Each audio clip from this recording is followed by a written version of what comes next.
צועק ואת מתלבטת אם לקחת כאב ולשתוק.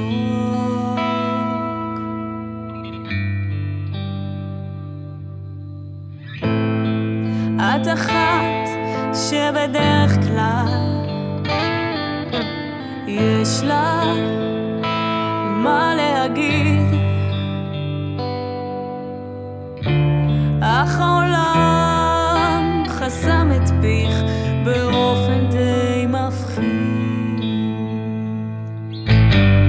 אבל הם מחכים שתצמיחי כנפיים, למרות העול הכבד שסוחף אותך למים.